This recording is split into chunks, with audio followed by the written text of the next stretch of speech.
Turkeys don't vote for Christmas, do they? Or at least if they did have a vote, none would vote for Christmas. I would have thought, except the suicidal ones. There's something even more bizarre and strange in this world, and that is females converting to Islam. We've got a young woman here, Lily, from Belgium, and she's converted to Islam. Let's listen to her story and see if we can work out why she would do such a thing.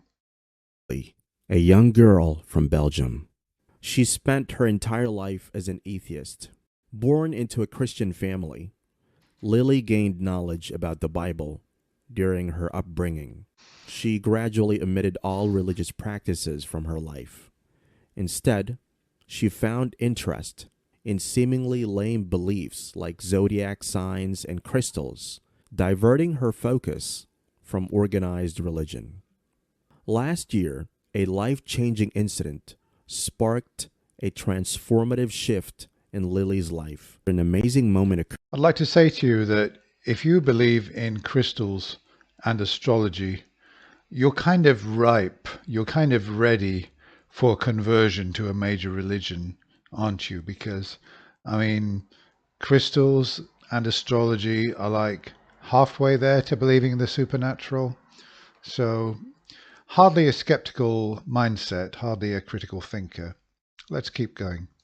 Occurred during a school trip where she witnessed a Muslim truck driver praying in the rain at a gas station. And this incident left a significant effect on her, awakening a sense that something crucial was missing from her life. Well, something crucial was missing for her life. So at a gas station, she found a Muslim praying in the soaking wet rain, prostrating himself before his religion. And this made a lasting impression on her, made her realize that something was missing from her life. Well, what? I mean, like she lacked the motivation to get soaking wet and catch a cold for a supernatural belief. Well, okay, let's keep going and listen to her. Then one time when I was a young teenager, we went on a trip with school. We were all on this big bus heading to another country, and in the middle of the night we took a break at a gas station. It was raining, the weather was so cold, and there was this one big truck. The man who drove the truck was a Muslim man. I saw him take out this little prayer mat, put it on the wet ground, and started praying in the rain in the middle of the night. That was the first real interaction I had with Islam, and that sparked something in me. I was like, wow, that you can start praying in the middle of the night, in the middle of the rain, on a wet ground. That was something very beautiful to me. Driven by... Well, I'll give him one thing. I admire devotion to a lot of things. I mean, I admire devotion, for example, to academic subjects. I admire devotion to science. I admire devotion to other people. Like, you know, I'm devoted to members of my family, etc. Most people are. I admire devotions to these things, to real things. What I don't admire are devotion to things which are myths or which haven't been proven or haven't been established to be true. That to me is something really strange, and I wouldn't have seen anything inspiring in this.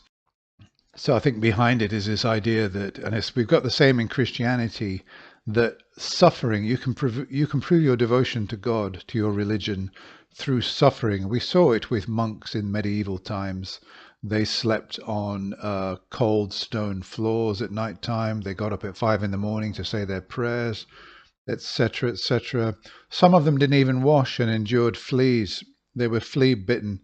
They only washed themselves once a year, and this was all to prove that the body, the flesh, was something of secondary importance, that the spirit, the soul, was the all-important thing. And the more you can suffer for your religion, the more points you build up for when you die and for when you stand before your Creator. And it's going to be decided based on how much suffering you did for your religion, which direction you're going to go in, or how high you're going to go. So she was impressed with this, and I think impressed for the wrong reasons. She saw his devotion as evidence that the religion was true. And I think that's a fallacy, because no matter how devoted you are to something, it doesn't prove that it's true. Christians are devoted to their religion, Muslims are devoted, Hindus are devoted to their religion, but these religions can't all be true. So it's a fallacious way of thinking. But faced difficulty finding it in her own language, complicating matters. Her boyfriend. Well, I find that surprising. Okay, so she lives in Belgium, so she either speaks, is it Flemish or French? So I would have thought that it wouldn't be too difficult to find the Quran translated into one of those languages. A non-practicing Muslim couldn't address her questions about Islam, as he lacked interest in this matter. This journey of self-discovery led Lily on a path where the warmth of childhood memories and the powerful image of a man praying in such cold weather conditions guided her towards a deeper understanding of Islam. Fortunately, when she was 18, she found some educated Muslim friends who Fortunately, or perhaps unfortunately, were soft-spoken and calm. It inspired her a lot. These were the things that she wanted in her own lifestyle. She asked her friends for guidance. They bought her a brand new Quran with Zamzam water. Then she made a dua to Allah that if you exist, then please guide me on the right path. Well, after truly understanding Surah Al-Baqarah, that's quite interesting. So she asked, if you exist, guide me on the right path. But that seems to acknowledge that you might be praying to a God who doesn't exist. So how did she determine then that this God actually exists? This is not really answered. with her boyfriend, she felt like a heavy weight was removed from her shoulders. She talked to her boyfriend about how the Quran is affecting her. Her boyfriend then asked her about the beliefs of Islam, like believing in one Allah, His last messengers, angels, and the Day of Judgment. Shockingly, he had a strong belief in all such things. In September 20, Well, I wouldn't say it's that shocking. Obviously, earlier in the narrative, it was said that he was a non-practicing Muslim, meaning that he'd been brought up with Muslims around him, some of them maybe practicing, others not, but he'd been brought up in that culture. And it's not really too surprising that as his wife or girlfriend was showing interest in Islam, that, yeah, Allah's the one true God, Muhammad's the true prophet, etc., etc. The Quran is true. Yeah, why not? 2023, she took Shahada to her home with a witness. And now that I have reverted and I've been a Muslim for 4 months now, I am so convinced and I know in my heart and in my soul that Islam is the truth. It was quite hard for a girl to become a Muslim, especially when she was living in an Islamophobic country. But now her family has become quite supportive and changed their thoughts about Islam. She has always been a part of a broken home. Really? Where's the evidence for that? That's just a claim. So she was brought up by Christian parents and they've just accepted this conversion to Islam of their daughter with smiles and with celebrations. Somehow, I don't think so. But now she is valuing the little time she is spending with her family. She decided not to change her name to respect her parents. Now she knows that this world on earth is just a test, and she has to prepare for life hereafter. Well, okay, the question is, how does she know that? What's her evidence for that? She is loving her life without music, dance, or parties. So no music, no dance, no parties. What does she do instead? Her morning routine consists of waking up, offering her Fajr prayer, and reciting the Quran. Well, that sounds really fulfilling. That sounds like exactly the way that a young woman should spend her time, doesn't it? In one of her TikTok videos, we can see her listening to the renowned Muslim scholar Nu'man Ali Khan and making notes of his lectures. MashaAllah.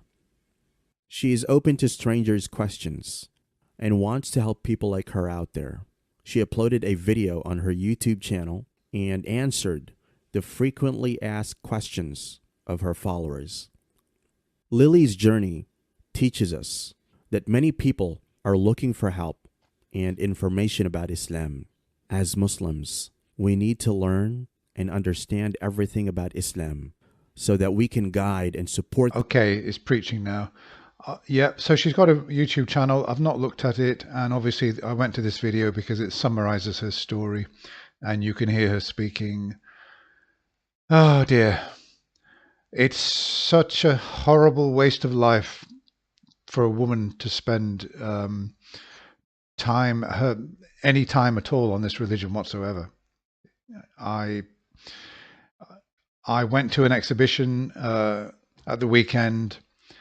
A photographer was showing photographs from war-torn places like Gaza, Syria, and other countries, and it astonished me to see that with all the destruction, all the rubble, all the suffering and everything that was going on, women were still going around with these burqas. They were going around like this, covered up in these, even in that kind of misery where they're just living in tents and they're just subsisting.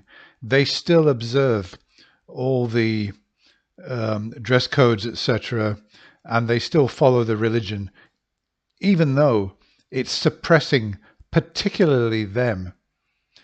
And obviously Islamic society is weighted in favor of men to the detriment of women. So it really does kind of bug me in a way, surprise, astonish, and disappoint me that any women at all would convert to this repressive religion, this sexist, patriarchal religion. So, well, there we are. There's Lily's story. Good luck to her, and I hope that she I hope that she deconverts out as soon as possible for her own sake and for the sake of her children. Okay, thanks a lot for watching. Bye for now.